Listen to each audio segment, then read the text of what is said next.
you if there are things you'd like to be addressed through those webinars, to either talk to me or to Natalia as we set those up. And to thank you to the NRC for being part of that with us.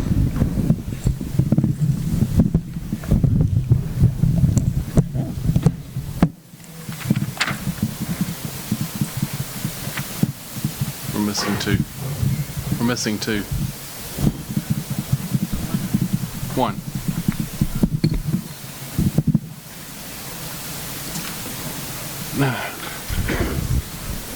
Who's missing a mic?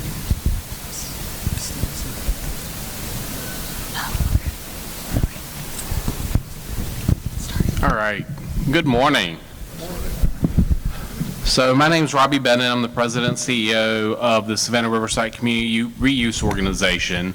We're going to take this conversation a little bit differently, a little bit more centralized on the why, the how for the local communities. How are we going to get to this point? A little bit more of an economic development spin on what is needed to happen and how the communities really need to get engaged in this. Before we get started, I know you've heard from many of the panelists already, but I'm going to go ahead and have them start with Everett. If you will, introduce yourself and a little bit about the company, and then we'll get started. Sure thing.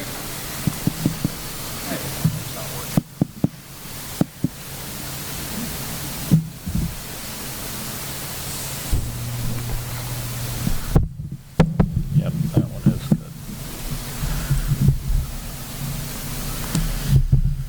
good. Okay, sorry about that. So Everett Redmond, Senior Director, Fuel Affairs with Oklo. So if you heard me speak yesterday, we're designing a 15 megawatt electric reactor. First one's going to be at Idaho National Laboratory. We have MOUs with Southern Ohio Diversification Initiative for deployment of 2 reactors at the Piketon facility there. And so very excited about that work. Great community, great infrastructure, which is one of the reasons that attracted us to that. We're also looking at reprocessing, and Ray talked about that a little bit in terms of the NRC perspective. We have not made any announcements as to where that facility would be deployed or even commercial fuel fabrication. Nor have we, for that matter, made any announcements in terms of dates for the reactors at SODI. But first reactor at INL targeting 2027. Thanks. Patrick? All right. Hello. Hello. So my name is Patrick Snoffer, lead program manager for fuel supply chain at Zeno Power. So you heard from Jonathan a little bit yesterday, but we build radioisotope power systems, so slightly different than what a lot of the other companies around here are developing.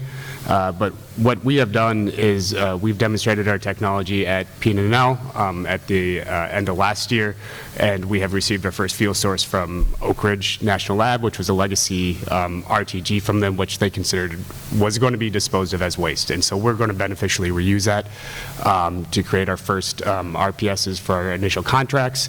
We're going to be doing that up in the state of Pennsylvania with our partner Westinghouse. But what we're really looking for, and kind of why we're starting to engage with communities, is we're looking for where can our next fabrication facility can be. So our first one's kind of a square peg in a round hole. It's an existing facility, but what we're really trying to turn the corner here in the next 5-ish years that you kind of heard is we're going to start engaging with communities, figuring out what an actual full-scale production plant looks like and where that needs to be. So that's really what we're here to have the conversation with everybody around there, and so looking forward to the discussion. Absolutely. Mark? So now for something completely different. My name is Mark Bollinger. I'm your manager for the Waste Isolation Pilot Plant. I say your manager because WIP is yours. I want you all to take ownership and continue to support WIP as strongly as you have in the past. Seth, I have a 25-year coin for you to thank ECA and everyone in the room for their continued support for WIP. It's critical to our ongoing success and permitting process. By show of hands, how many folks have heard of the DOE's Clean Up to Clean Energy process? Okay, good. So I'll just talk a little bit more about that in a little bit and tell you what we're doing at WIP and some of the opportunities there, and hopefully answer any questions. All right. As you all know from the panel, we're talking about how do we reuse sites. This is everything from some of the topics we heard yesterday about using coal-fired plants and bringing them online for nuclear. It's also the cleanup to clean energy, and why this matters as a great starting point for bringing reactors into our communities. So with that said, what are some of the benefits of reusing the energy sites for advanced nuclear deployment? Why do those sites attract you guys? Well, I'll go ahead and get started with it. So it depends on the site. So, for example, we're looking at 2 different sites. So I mentioned first reactor is going to be at Idaho National Laboratory.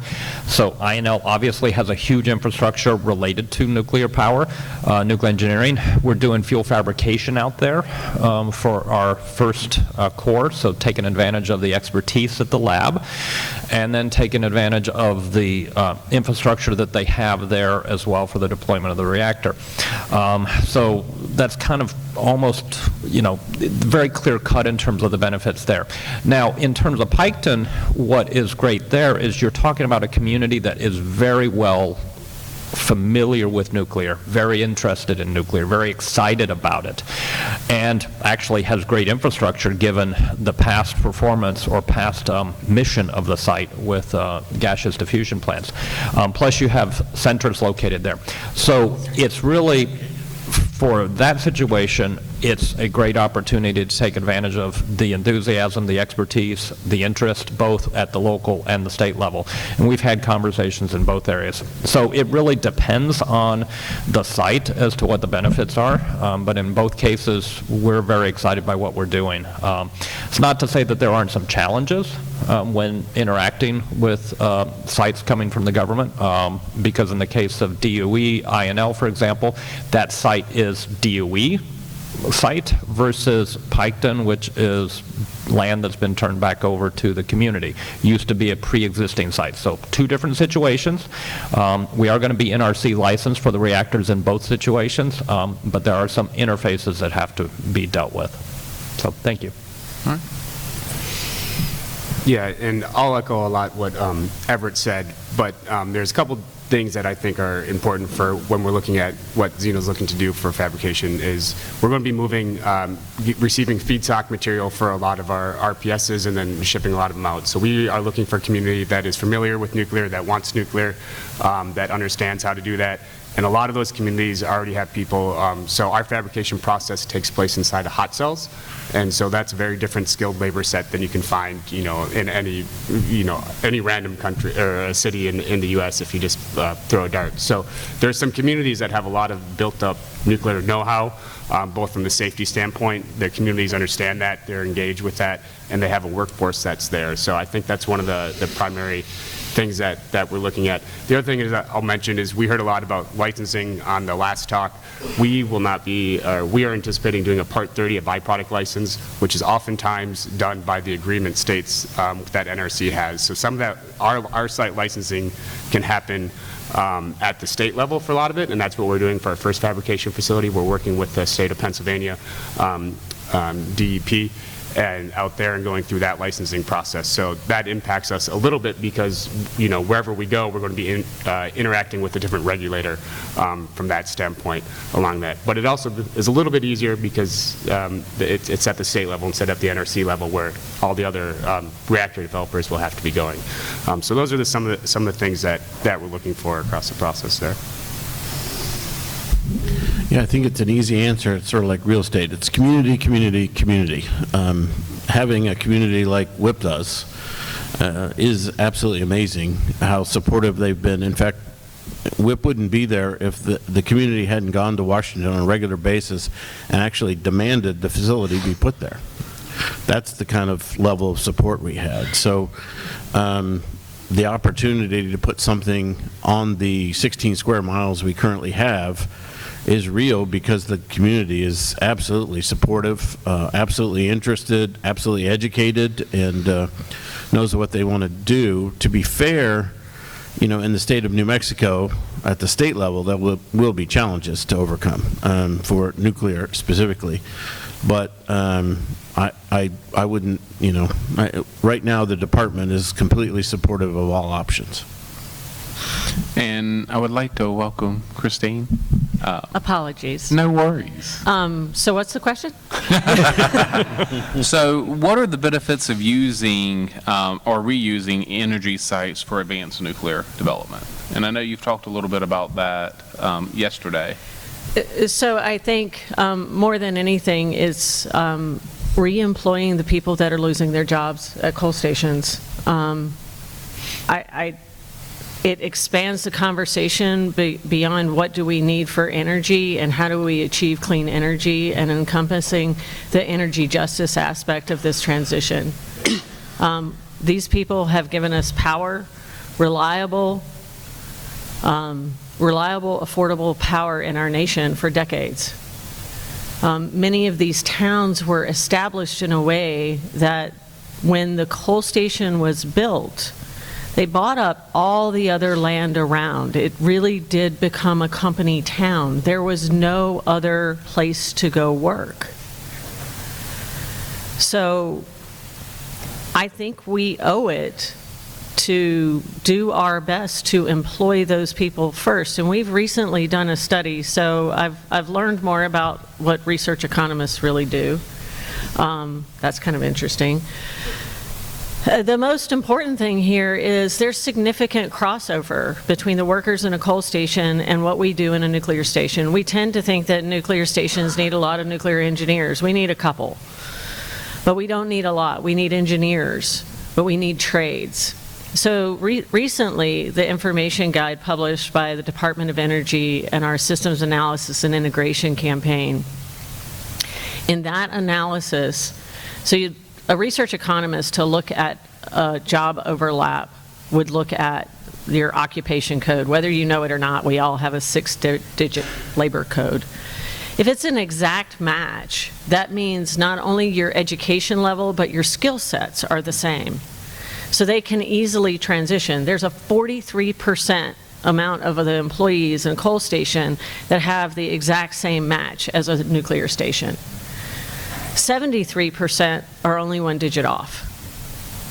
So to me, right, and I said this yesterday, we're extending the life of our existing fleet into the 2070s.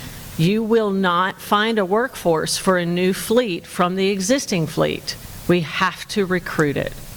And I think it has to come from fossil fuels. All right. So I know, Everett, you mentioned a little bit about some of the challenges. Patrick, what challenges do you see from these sites, if any?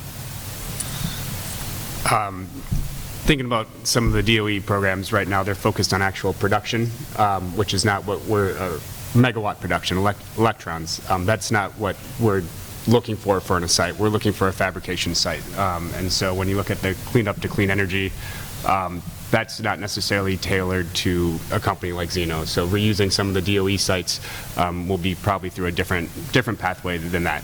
So that's where some of the community reuse groups, identifying sites, turning sites over from DOE to the commercial space so we can be NRC regulated or agreement state regulated. I think that is going to be the ideal site for us for something like that. The other challenge is, of course, is we're looking at probably lots of shipments of radioactive material, and so making sure that we have access to roadways that can do that. And you heard some of our deployments are going to be maritime, so there's probably going to be some key advantages to finding some waterways to be able to have access to at ports, and especially maybe to some DoD sites.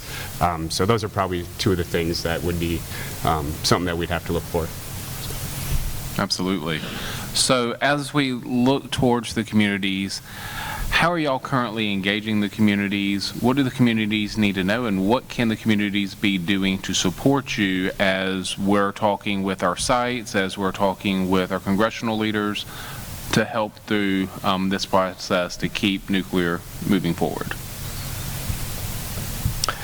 Well, I'll go ahead and kick it off. What we've done is, in Piketon, for example, we held an open house and had some conversations with a lot of the local community leaders, community folks, actually, and organized that through SODI. So it's a great opportunity to kind of introduce Oklo to the folks there. And then what we're continuing to do is continued engagement onwards. So, for example, participating in panels like this, other panels and other conferences. We've had engagements with the federal delegation from Ohio, and the interactions are things that need to be done on a continual basis. So your, political leaders, your community leaders will change over time. So continuing that engagement, continuing that interaction is important for the life of the project. Eventually it'll transition, once the project is there, to more of a day-to-day sort of interaction. But until then, it's a little bit more infrequent, but still very important to do, and do those engagements across the board. So that's what I've got. Okay. Yeah, and for us, we're just starting down this journey about what a new dedicated facility looks like. So we are learning a lot from communities and from other groups, and so, we are going to be doing the same types of interactions as we start looking at specific sites for that thing. We, being in the community, I think is really important to a company like Zeno. Our first fuel source came from Oak Ridge, and the amount of community support we saw for removing what was waste. You talked to a lot of people at the Oak Ridge site. They said, I saw this RTG sitting outside this building for 30 years. It finally got in the truck and left the site, so we can go and do something useful with it. Is pretty amazing. It's actually one of the coolest things that I've been a part of, to see some of that. So, when you have the support of a community, you can do things that you are not able to do just by yourself. And so I think that is something as we go down this pathway of trying to figure out where a fabrication facility would be, and it's going to be a new type of fabrication facility. It's never been done commercially. Having the community support and building that up is going to be really important, because we don't want to just, pick a great site due to infrastructure or access to roadways or waterways, and then not be part of the community. We want to pick a site that will be part of a community. Our facility is also going to be like a reactor. It's going to be a decades-long partnership. It's not going to be we're there for 5 years and moving on out or anything. So that's something that as we go down the road, we're excited to engage with communities and to learn about what communities have to offer, and to go through that process together. Very good. Mark, let's talk a little bit more about the Cleanup to Clean Energy. If you can, elaborate on how that's going for you in Carlsbad, what that looks like, and how is the community engaging with you in that process? Well, the DOE folks have spent quite a few different sessions with your J.J. Chavez, my J.J. Chavez, and many of the other community leaders, getting their inputs on thoughts and ideas going into the RFI process. So the RFI process is out there, and as I read through the legal ease in that process, it is very clear in our selection process the desires and wishes of the community are to be considered in that selection process. So to the extent that folks like the Hanford Advisory Board and my community and others can follow the Dutch example, come together with a good unified voice that could be heard in that selection process, I think it will be really important in getting both DOE and the community around selected alternatives. I would like, ideally to see multiple alternatives, not just one, because at some point one of them may, drop out of the process. So at WIP, we've extended the date for submittals another week or two to make sure that we allowed some folks to get their paperwork in and to participate. So I think our due date is May 24th. Every site is slightly different, but my encouragement would be to make sure that you guys are prepared to react to the offers in a way that helps instruct the DOE on which are the best alternatives for your community. All right. As we look forward and looking at ways to reuse some of these sites and have the community involved, maybe it's transfer of some of the coal stations to the community for this process, maybe it's the Department of Energy sites. What should the communities know about those transfer processes? So with any engagement with the government, I guess would be the nice way to say that. I encourage you to push on let me back up. I joined the National Labs after 27 years in the commercial business, and so some days I'm still surprised where some of the rules come from. My best guidance is to understand things that are potentially statutory and very difficult to change, and things that are guidance. And unfortunately, some of these systems and rules have been in place for a significant period of time, and we've lost connection with the original intent of the rule.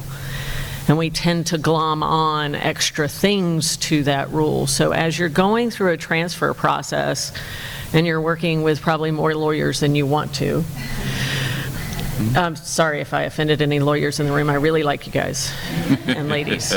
She's got her fingers crossed. But, good one.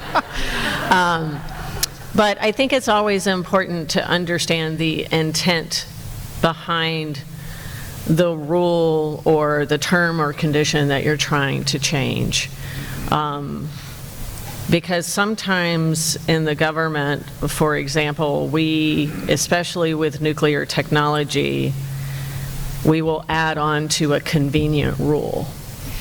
And you need to actually tease that apart. So always ask good questions, but one of the easiest ones is that guidance? Is that typical practice? Is that what you've always done, or is this a statutory requirement? And then the other piece is understand where the decision maker is. The person that's in front of you may not be the decision maker, they just may be the implementer of the rules.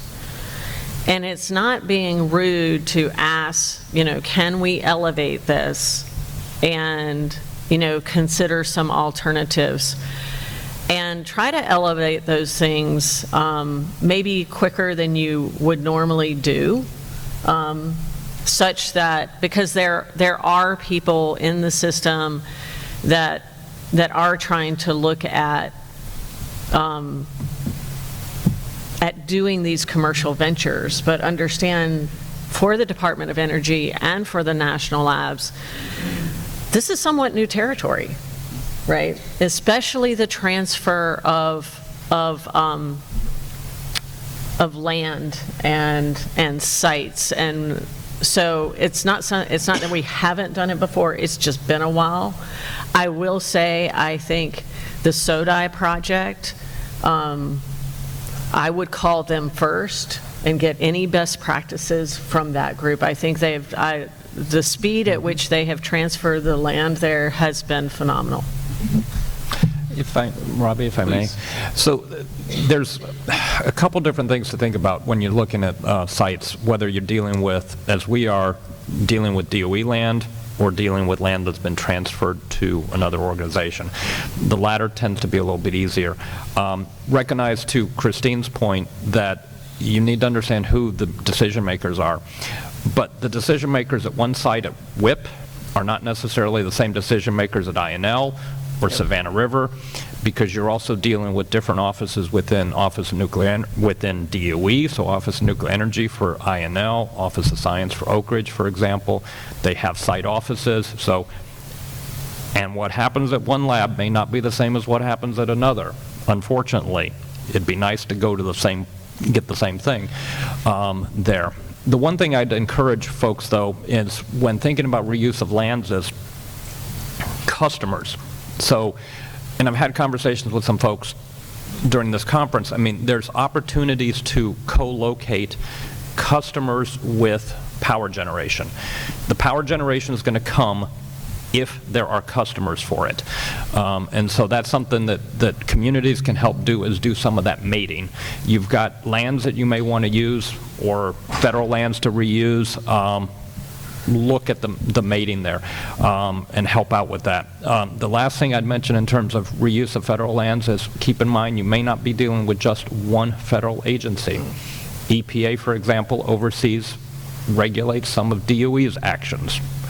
And then, of course, if you're at a federal facility like WIP or INL, our deployment cannot, under any circumstances, impact the operations of that federal facility.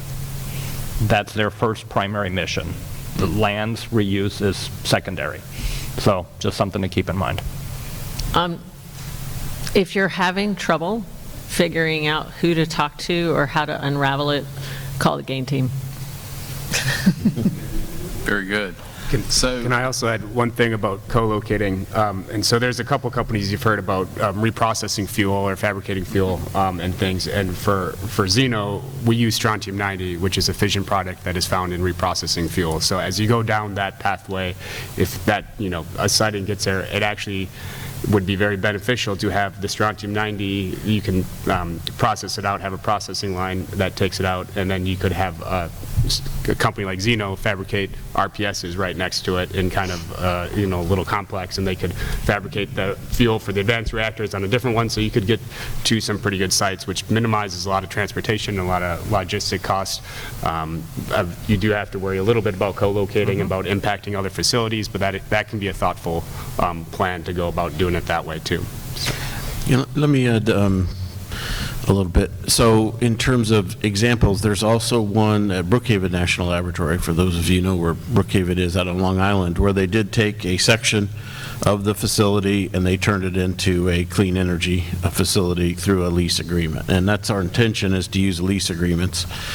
In terms of the rules and things that you might have to fight against, the unique opportunity with Clean Up to Clean Energy is this is directed by the Office of the Secretary.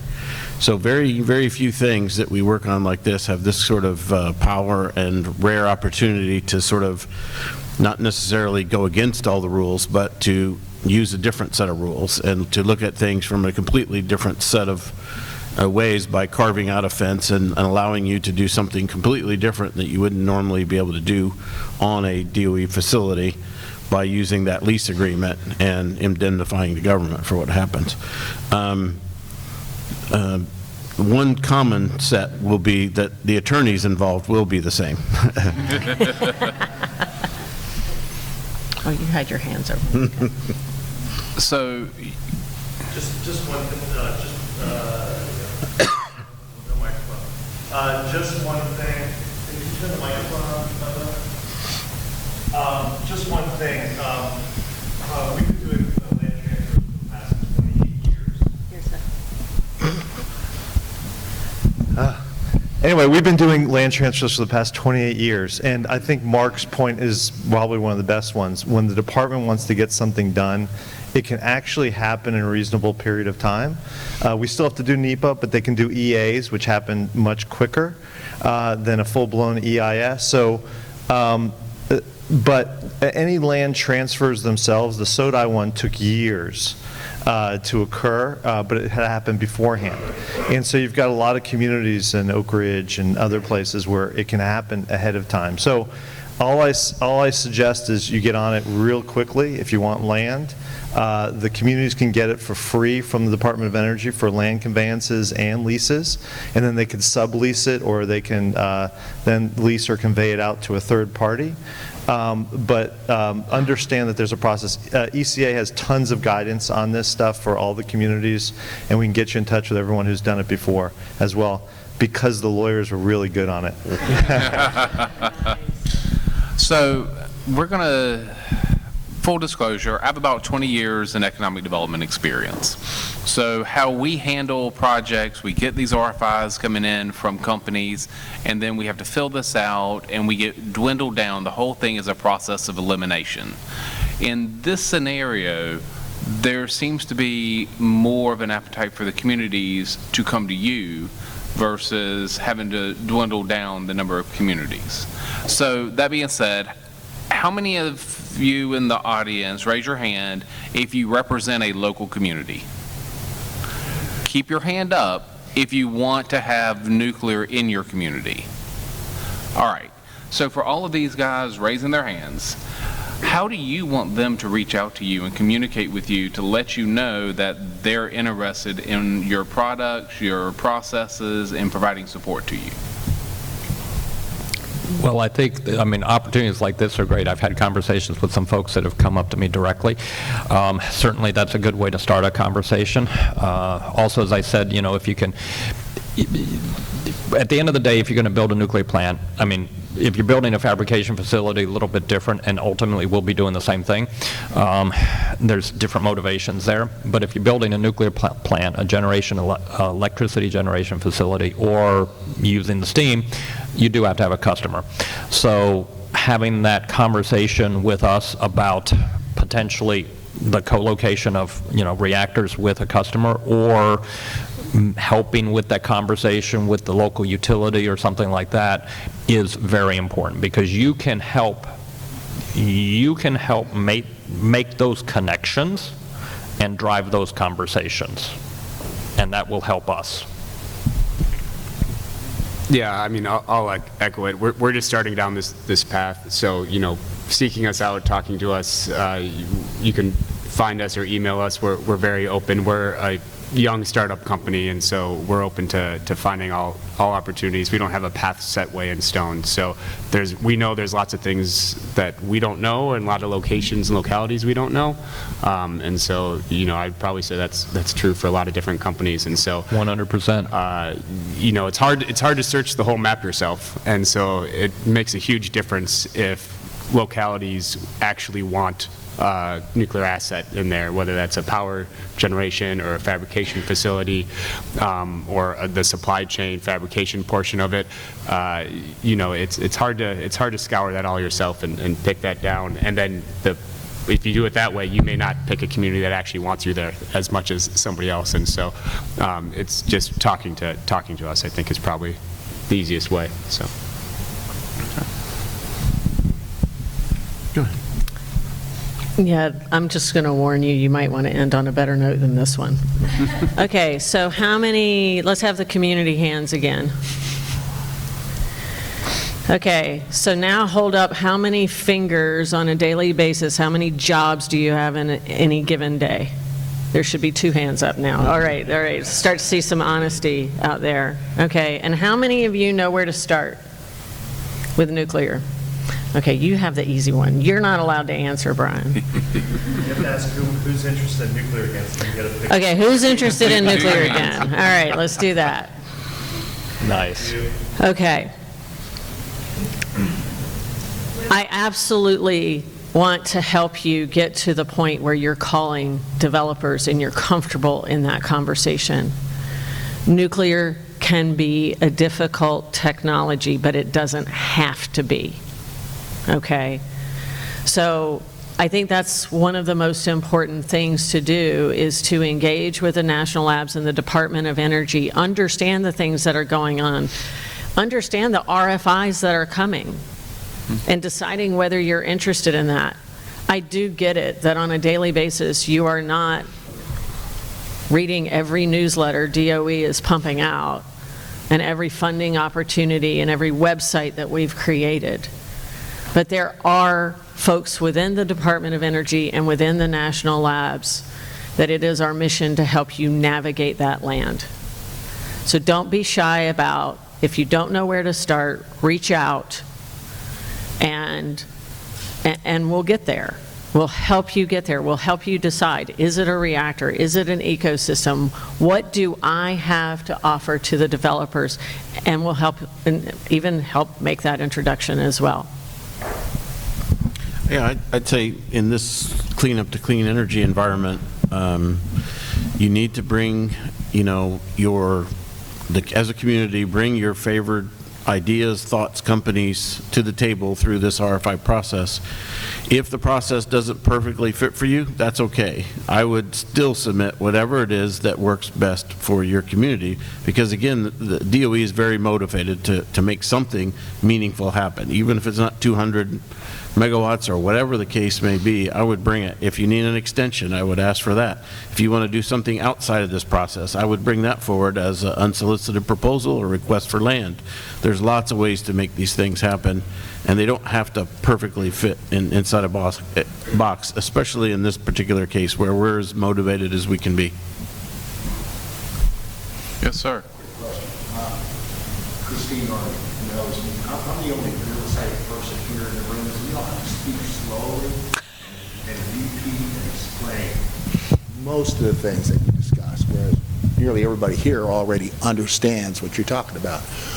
Community economic development people and us kind of shallow end kind of real estate people, we need a lot of hand-holding because we don't know even what questions to ask.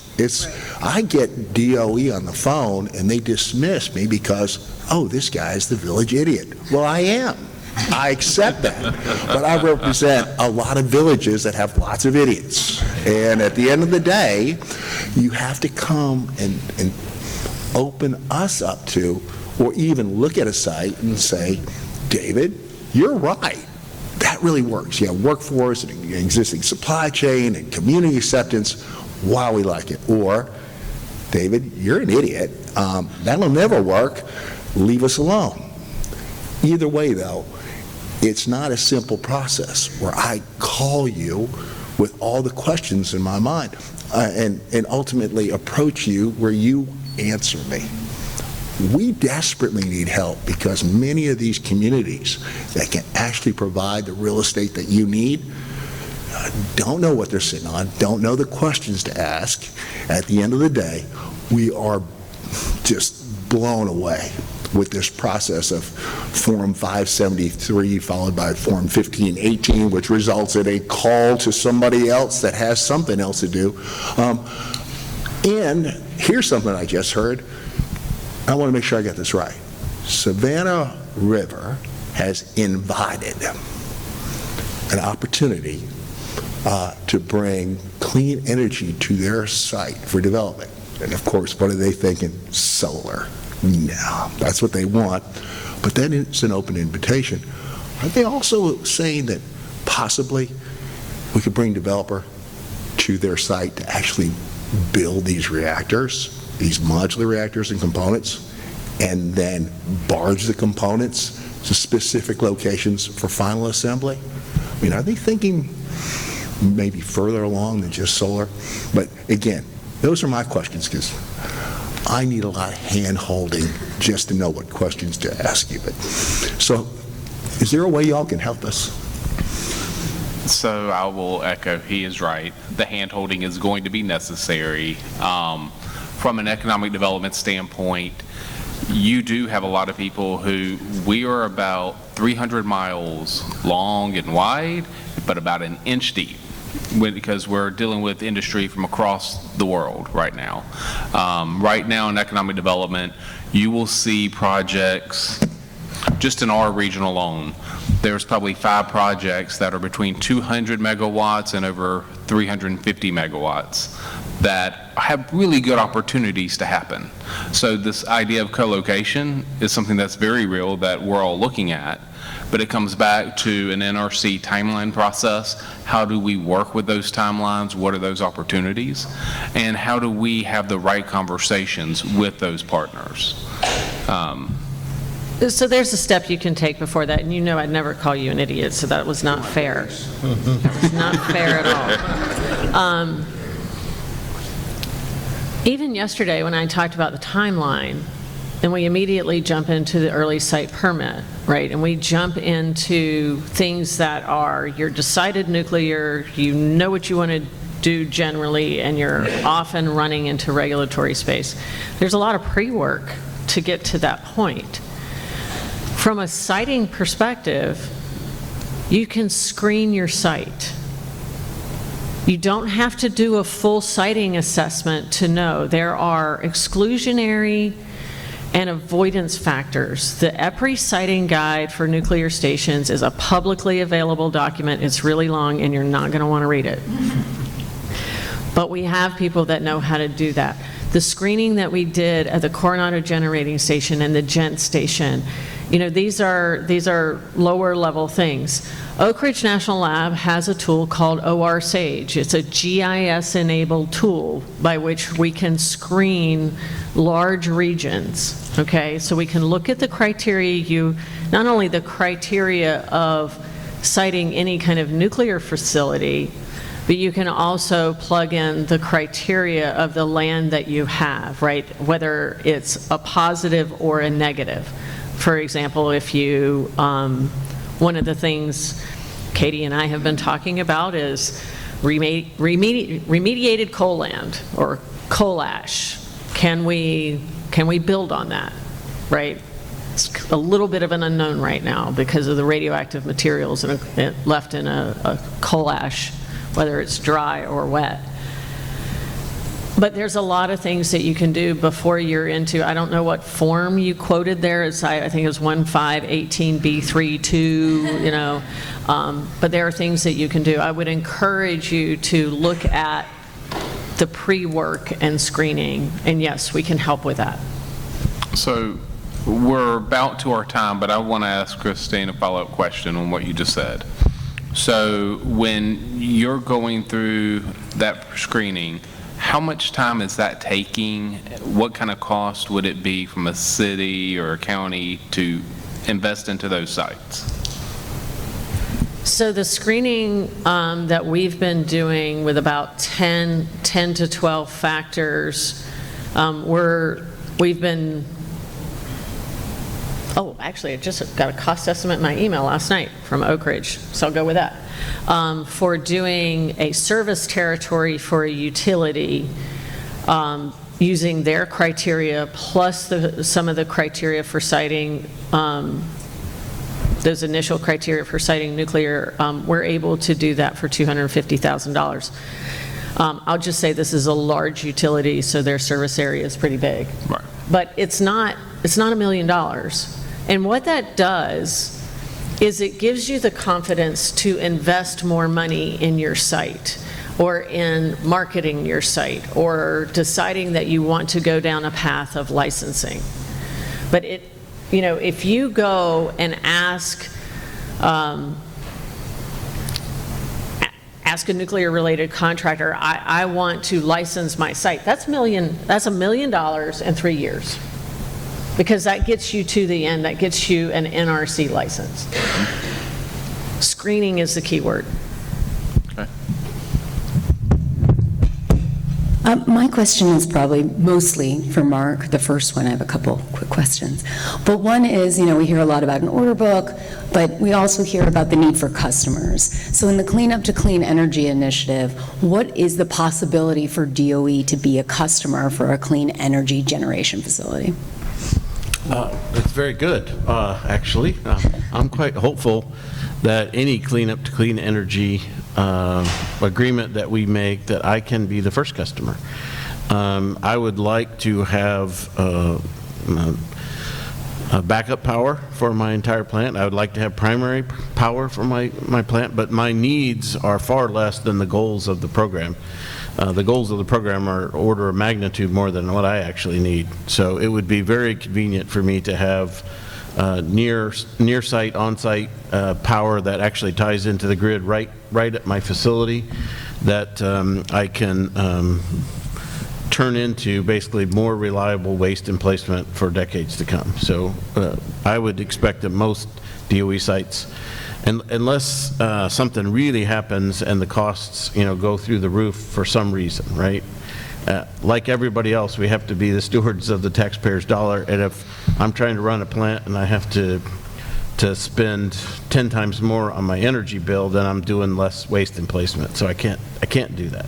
So I just want to add one thing. So I work for the Navy on their 1 gigawatt projects and stuff like that. So the issue when they did the same kind of energy reuse of their sites, and so the big issue that you have is budgetary scoring gets in your way when you're leasing land. So you can buy the power still from your utility, who can buy it from this particular party.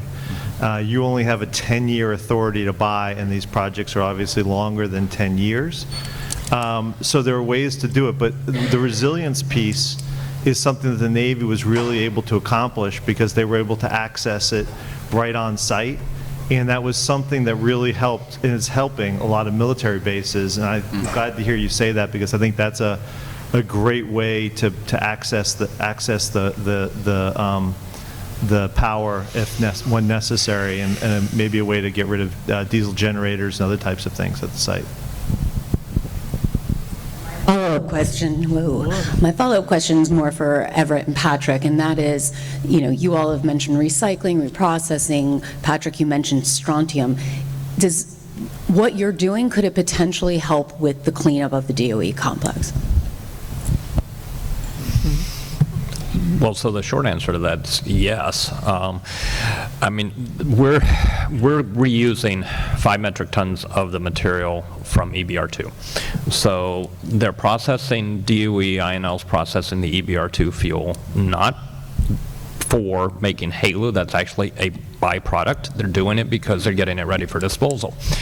But as a process of doing that, they are making high-assay low-enriched uranium, which we're able to take advantage of. There's tons of materials within the complex that potentially could be reused. But there's a lot of bureaucracy associated with that. And there's going to be some challenges with it. But yes, the short answer is yes. It could be, and we're very excited by that potential for doing that.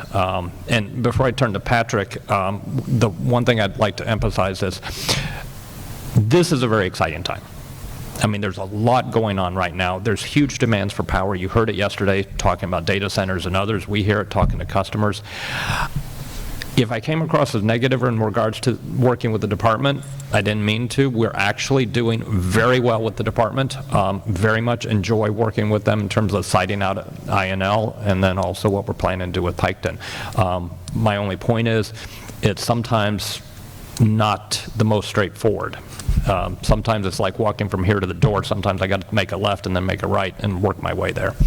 But we're working through it. We're a partner with them. They're a partner with us. So very pleased. Patrick. You may want to add a few more turns, but that's okay. So our first fuel source that came from Oak Ridge is an example of something that is a waste that was at a cleanup site that DOE had on that needed to be removed. It was sitting there for decades, and it was on the list of no disposal pathway. And so we were able to take that, bring it up to our fabrication site. We're going to be reusing it for national security needs, and coming up here starting this year. I will say, I joked about a lot of the left turns and everything working with the department.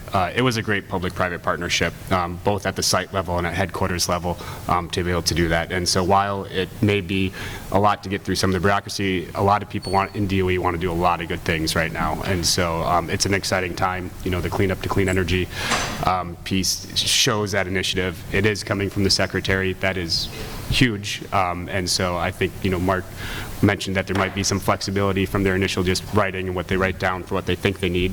So if there's other needs or other projects, that's good.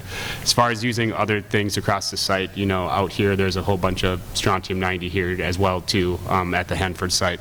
And there's other random capsules that people have coming out of the woodwork and saying, hey, we have strontium-90, do you want to take it for us? And so, as we go through our fabrication process, we're happy to look at that.